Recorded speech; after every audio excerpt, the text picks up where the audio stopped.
The storm had begun to gather on the horizon, but the dark clouds weren't the only thing hanging in the air, as a heavy atmosphere also surrounded child psychologist Dr. Pamela Stone. She sat in her worn leather chair, staring at the clock on her desk, its second hand deafening against the silence of the room. The time was 1:42 p.m., and Ellie Trager was late. Not unusual for some clients, but Ellie and her parents were the kind of people who arrived at least 10 minutes early every time. Her hair was always in perfect braids, her stuffed rabbit clutched tightly in her hands. Pam shifted in her chair, rubbing her temples. The office was warm, cozy even. She decorated for the season, a string of blinking Christmas lights around the window, a ceramic tree glowing softly on the bookshelf, and a faint smell of pine candles masking the musty scent of old psychology texts. But no amount of cheer could shake the hollow pit in her stomach, not with Ellie's no-show, and not with the knowledge that the others were still missing. 7 children had vanished, all of them under her care. Pam had told herself it was a coincidence at first. Statistically improbable, yes, but not impossible. Children ran away, didn't they? But when the 3rd child vanished, a quiet boy named Jasper, Pam had felt a cold tendril of doubt wrap around her spine. By the 5th, the police were at her door, but she had nothing to tell them other than the backgrounds of the children. And now? Now she could feel their eyes on her every time she walked down the street, every time she dared visit the grocery store. Pam wished that she had something to help them with, but she had no clue as to where the children were. "Oh, Ellie," Pam whispered into the still air, her voice barely audible over the ticking clock. The file sat open on her desk. A photograph of the little girl stared back at her. A 7-year-old girl with big blue eyes and a shy smile that always seemed to be carrying a heavy burden. Pam couldn't put her finger on it, but there was something behind Ellie's eyes. Something that had started to itch at the edges of the psychologist's mind during their sessions. She flipped the page, scanning the notes she'd written just last week. Recurring nightmares, reports of a dark figure at her window, claims to hear whispers at night, language growing increasingly cryptic, references to the wretched man, but Ellie never gave enough away for her to get a good insight. Pam had chalked it up to an overactive imagination, which Ellie had proven to have. But now, with Ellie missing, she was regretting doubting the girl. She rose from her chair and walked to the window. The snowflakes that fell were large, muffling the world outside. The air around her felt oppressive, pregnant with a stillness that made her skin crawl. Pam shivered, hugging herself against the draft that seemed to creep in despite the sealed windows. She checked her watch again, 1:53 p.m. Maybe she should call Ellie's mother. No, she'd already done that twice. The first time, the call had gone straight to voicemail. The second time, Pam had been certain that the person on the other end had picked up, but there had been a silence until the line went dead. A sudden noise behind made Pam spin around, her heart thudding in her chest. The small ceramic tree on the bookshelf had tipped over, landing on its side. She stared at it, her breath coming fast and shallow. The room was empty, silent, except for the ticking clock. Her nerves felt frazzled.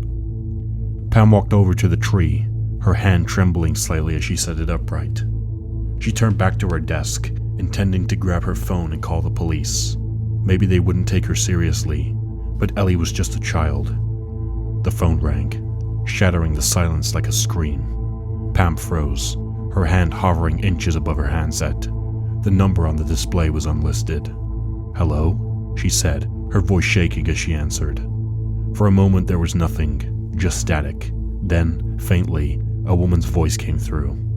"Dr. Stone?" "Yes, this is Dr. Stone. How can I help you?" "It's Mrs. Trager," said the voice. Pam's pulse started to race. She stiffened, bracing herself for the news which she had been dreading. "Hello, Mrs. Trager. How can I help? Is Ellie okay?" There was a moment's silence. "She's okay. Well, I mean, she could really use your help." Pam took in what the woman had said. "Well, she did have an appointment today. I know, I'm sorry we couldn't make it. It's been a tough few days. Could you come and see her? Mrs. Tradger, I don't really do home visits. I explained that to you before. It would be against policy. Again, there was a short period of silence. Please, Dr. Stone, Ellie needs your help. Pam let out a long sigh. I'll be with you in the next hour. Thank you so much. I'll see you shortly, Pam said, and the other line went dead. The drive to Ellie's house felt longer than usual. The streets deserted due to both the cold weather and time of year. Pam clutched the steering wheel tightly, her knuckles pale as she glanced at the empty sidewalks. She looked at the houses which flanked the street, their windows glowing with warm, inviting lights. She wanted to be home, with a hot drink and a box set on. Finally, she arrived at the Tradger household. She readied herself for the cold and stepped out of the car, wondering what to expect from Ellie when she went inside. But as she collected her bag and files from the passenger seat, Pam couldn't shake the feeling of being watched. The house was modest, with a single strand of colorful Christmas lights framing the roofline. She knocked twice, the sound echoing all too loudly in the still, tense atmosphere. After a moment, the door opened, revealing Mrs. Tradger. She looked older than Pam remembered, her face pale and drawn. Her blonde hair was disheveled, and her thick nightgown hung loosely over her frame. Dr. Stone, she said, I'm so happy you're here. Please, come in. It's freezing out there. Pam stepped into the house, the festive smell of scented candles hitting her. The heat inside should have been comforting, but it felt stifling. She was led into the lounge, which was neat but cluttered with ornaments and photographs which adorned the walls. They were all Christmas decorations, a half-decorated tree, a scattering of presents, and stockings hanging unevenly on the mantel. Sit down, Mrs. Tradger said, gesturing toward the couch. I'll make some coffee. Pam sat gingerly. The television was off, but a faint hum of static told Pam there was a speaker left on somewhere within the room. A stuffed rabbit lay abandoned on the floor in the corner, Ellie's favorite. Pam got to her feet and then bent down to pick it up, her fingers brushing over the worn fabric. Mrs. Tradger came into the room with a cup of coffee.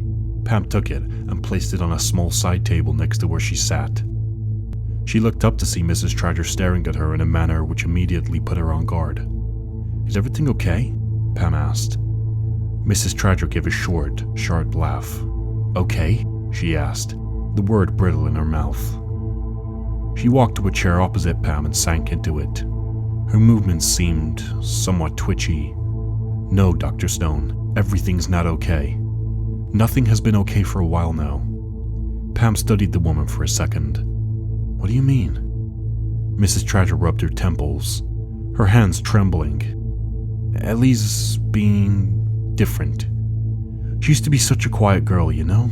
Sweet, but now She trailed off, her gaze sliding toward the hallway, as if expecting Ellie to appear at any moment. She talks about things no child should know. Terrible things. Pam's stomach tightened. What kind of things? Mrs. Tradger looked at her, her eyes glassy with exhaustion. It started a few weeks ago. She told me Santa had been visiting her at night. Pam blinked. Santa? Yes, Mrs. Tradger said, her voice dropping to a whisper. At first, I thought it was just her acting up. Kids get excited about Christmas, right? They make up stories. But then she started describing him, and not in the way a child should. Pam swallowed hard. What did she say? She said he wasn't like the Santas you see in the mall. Said his suit was old and dirty, that his beard was gray and smoked like booze and smoke. Pam felt a knot begin to form in her stomach. Go on, she said, though part of her didn't want to hear more. Mrs. Tradger's eyes darted toward the hallway again, and she lowered her voice even further. She said he talks to her, tells her stories about the naughty children. She said he told her what he does to them. Pam's throat felt dry. What kind of stories? Mrs. Tradger leaned forward, gripping the armrests of her chair. Her voice was barely more than a whisper. He told her about a boy who lied to his parents. Said he tied him up with Christmas lights and left him to freeze outside, almost to death, before warming him back up in a big oven, but put him in there for way too long. He said he liked to hear the sound of the boy's screams turning to silence. Pam felt her stomach churn, bile rising in her throat. "There's more," Mrs. Treasure said, her voice trembling. Ellie said he told her about a little girl who stole candy from her sister. He said that he'd cut off her thieving hands, but couldn't stop hurting her as it felt way too good. Pam tried to keep her voice steady. "Where is Ellie now?" Mrs. Treasure stood slowly. "I'll go get her." She walked out toward the hallway, her slippers dragging against the floor. Pam watched her go, every nerve in her body screaming that something was very, very wrong. The house was too quiet, the kind of silence that felt like it had been stretched way too thin, ready to snap. Pam glanced down, realizing she was still holding Ellie's stuffed rabbit. Its button eyes stared back at her, one dangling by a loose thread. She turned it over in her hands, her fingers brushing against something sticky on its fur. She pulled her hand back and saw a dark smear on her palm. Blood. The silence of the house deepened, and from somewhere upstairs, Pam thought she heard the faintest sound. A laugh, high-pitched, soft, and cold as the winter wind. The couch groaned softly beneath Pam's weight as she shifted, her eyes fitting to the mantel clock. She pulled out her phone, hoping for some distraction, and checked her messages and emails. There was nothing of much worth. She swiped the screen off, slid the phone back into her coat pocket, and let her gaze wander. Her eyes landed on the walls, and for the first time, she noticed the photographs. There were dozens of them, small frames neatly aligned, spaced just far enough apart to suggest a deliberate hand. At first glance, they seemed like the kind of family pictures every suburban home had. The kind meant to show off happy faces and frozen moments of warmth. These were different. Pam stood slowly, her unease morphing into something more as she stepped closer. Her boots sank into the plush carpet as she crossed the room, her breath barely audible over the clock's maddening rhythm. The first photograph she inspected stopped her cold. It was a child, a boy of about 9 or 10, standing in the middle of what looked like a park. He wasn't smiling. His face was pale, his expression vacant, as though someone had stolen whatever light should have been in his eyes. Her stomach turned as she moved to the next frame. Another child, a little girl, no older than 7, standing in front of a rusty chain-link fence. Her hair hung in limp strands around her face, her hands clasped tightly in front of her. Her eyes looked directly at the camera, but there was no joy in them. If anything, she looked void of all hope. Pam's gaze shifted to the next frame. That one was worse. It showed a boy sitting on a curb, his knees drawn up to his chest. His clothes were too big for him, the collar of his shirt hanging awkwardly to one side, exposing a thin, pale shoulder. He wasn't alone, though. Barely noticeable at first glance was a figure. It stood just behind the boy, its hand resting lightly on the child's shoulder. It wore a mask, a hideous thing, crude and grotesque, as though it had been crafted by a child out of paper mache. Its eyes were black holes, its mouth a gaping slash that seemed to drip evil. Pam's breath caught in her throat as she scanned the wall. She hadn't noticed it before, but in almost every photo, there was a figure like this one. Sometimes closer, sometimes further away, but always there, and the masks were all different. In one, it was a leering clown. In another, a grinning skull.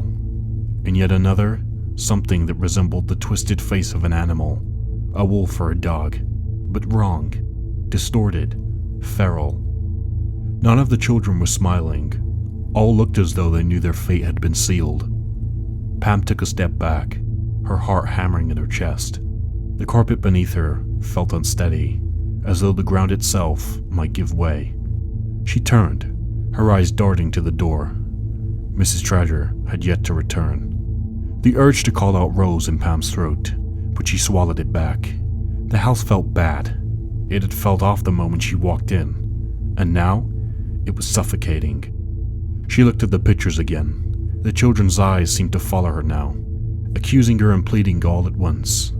And the figures felt closer, as if they might step out of their frames at any moment. Pam backed away, her breath coming in shallow gasps.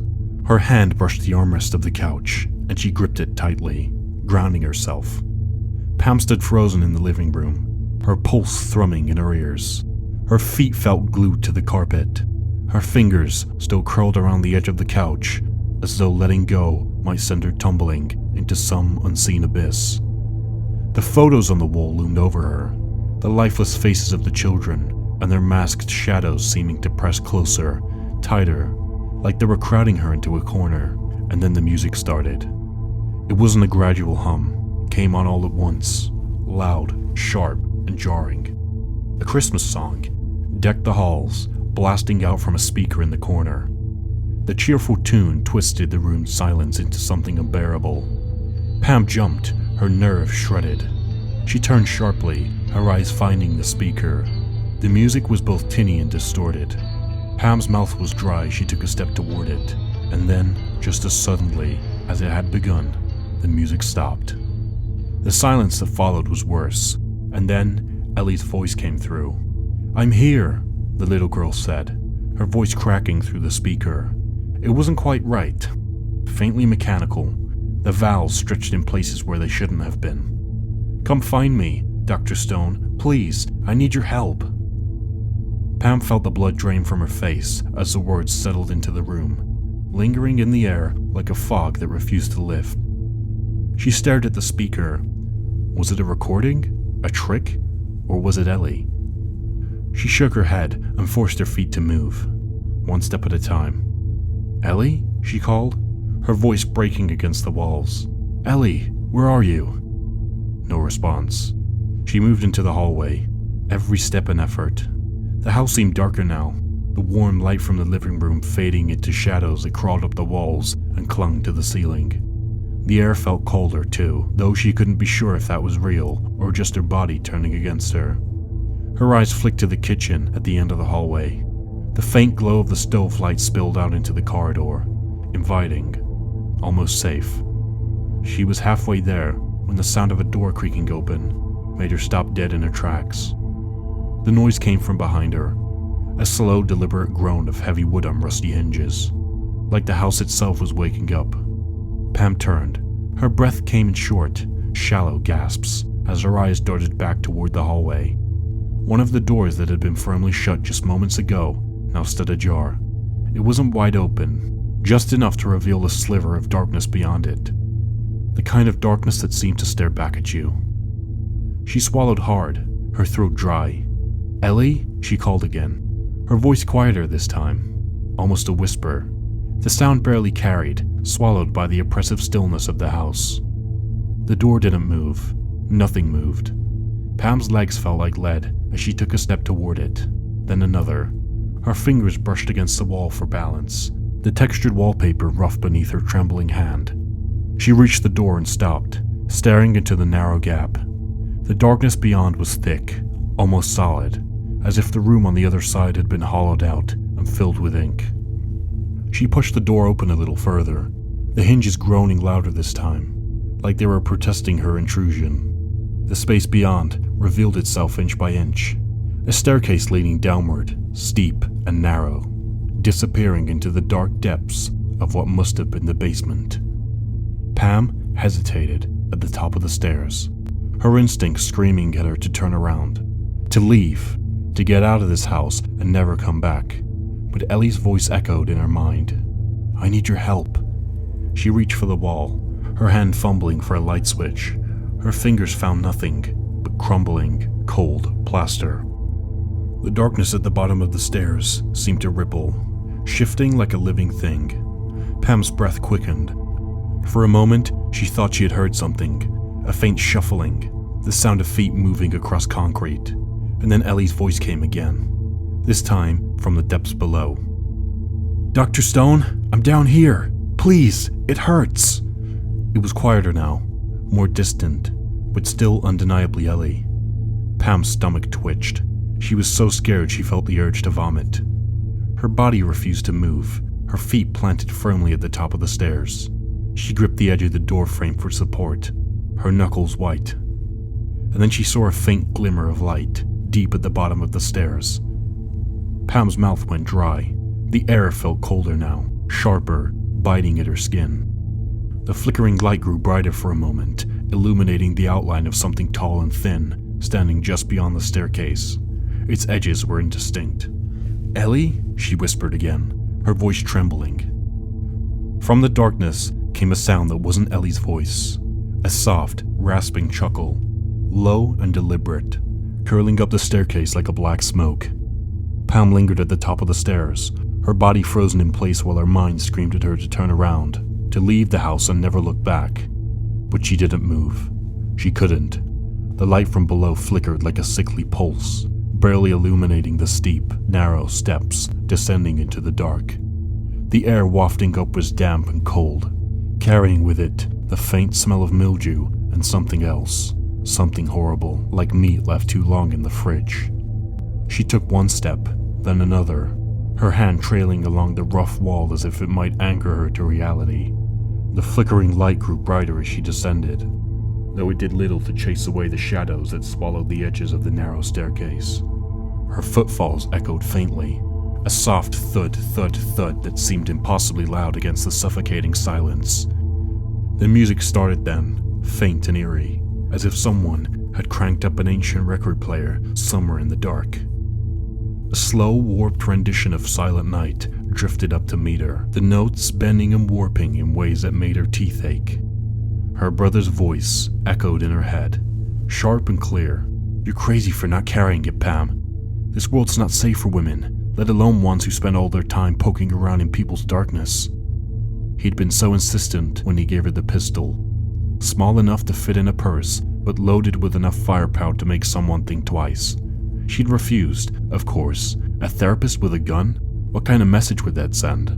But now, with the darkness pressing in around her, the stairs creaking under her weight, she felt the lack of it keenly.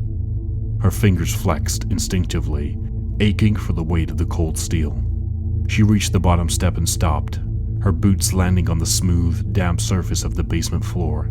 The music was louder, notes twisting in the air, making her feel nauseous. "Ellie?" she called again. Nothing, just the music. Pam took a deep breath as she stepped forward. The corner loomed ahead, and she forced her feet to move, rounding it slowly. The basement opened up into a wide, low-ceilinged room, cluttered with forgotten furniture and stacks of boxes. The light came from a single light bulb hanging on a frayed cord, its glow dim and unsteady, casting the room in a sickly yellow hue. Pam's mind struggled to piece together what she was seeing. At first, it didn't make sense, her brain rejecting the scene like a puzzle with pieces that didn't quite fit. She blinked hard, forcing herself to focus. The dim light from the lamps and the warm glow of the Christmas tree lent the room an eerie coziness. The kind you'd find in an old postcard, but one that would grow more unsettling the longer you stare at it.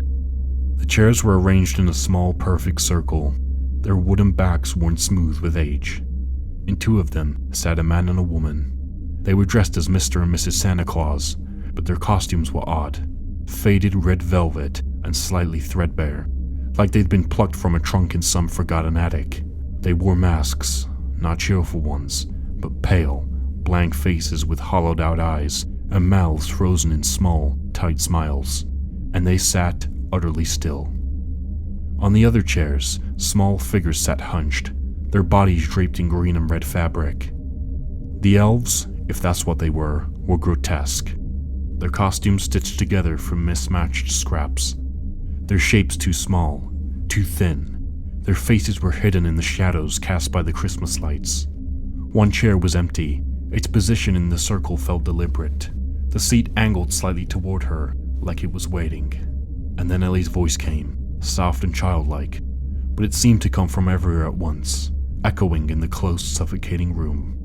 "Dr. Stone," Ellie said, her voice sweet. "Take a seat. You're just in time." Pam's knees felt weak.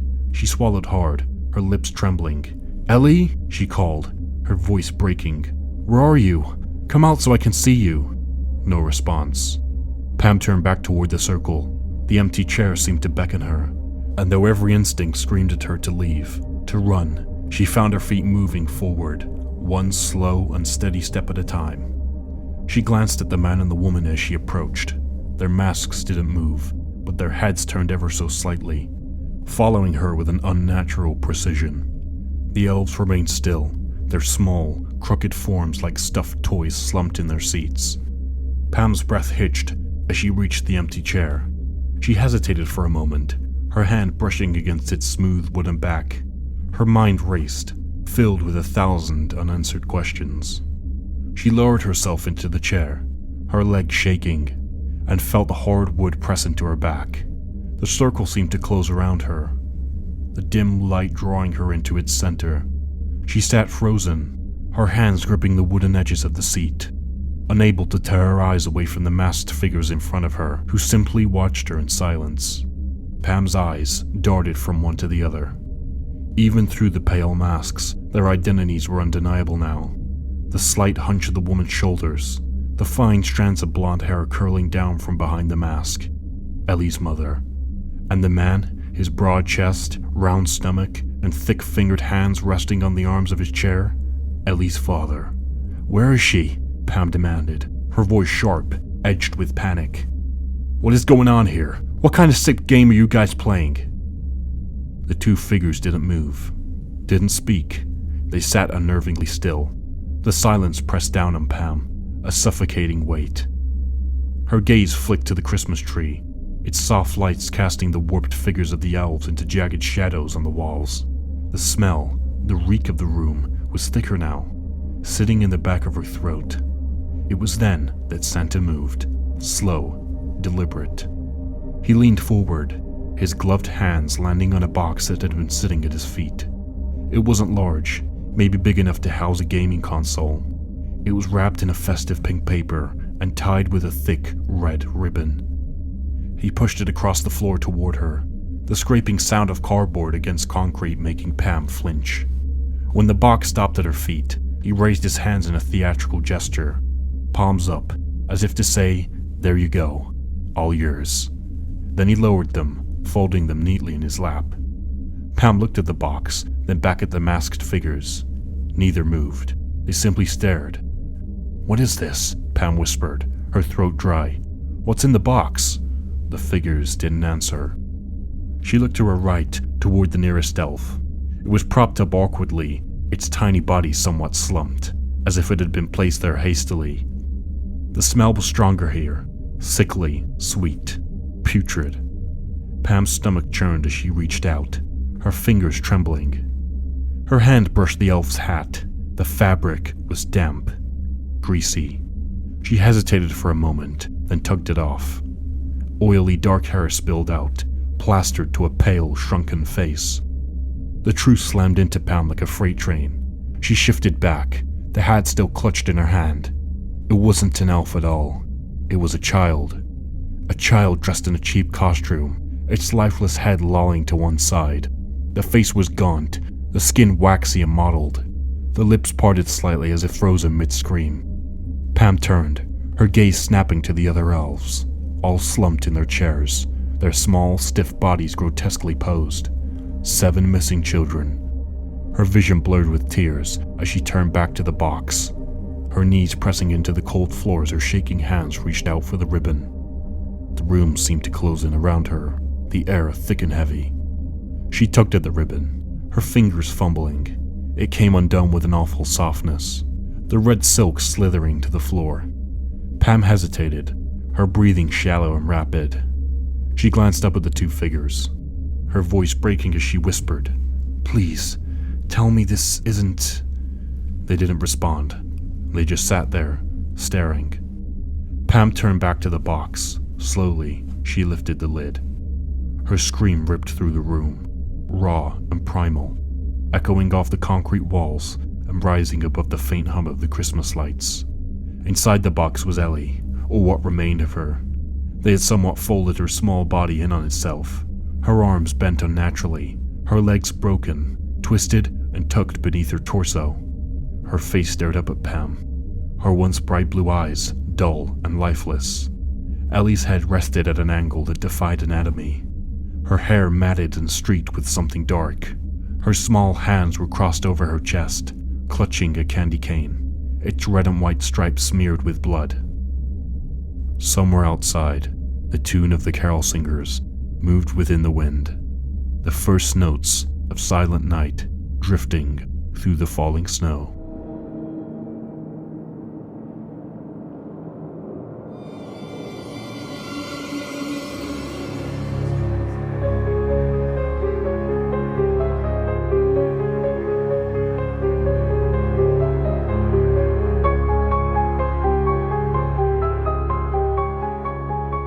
The living room was a box of quiet anticipation, bathed in the low, golden glow of the tree lights.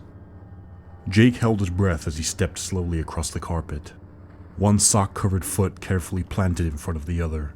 His heart was hammering, not from fear, but from the electric rush of mischief. There was only one gift he wanted to see, the big one, the one wrapped in green paper with candy canes stamped all over it.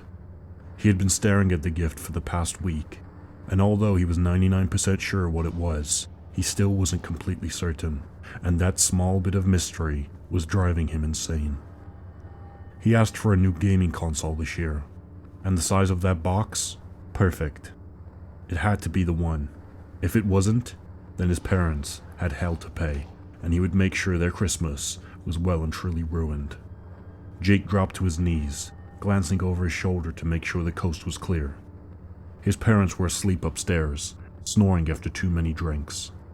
The dog was locked in the laundry room. She wouldn't give him away. Nobody would.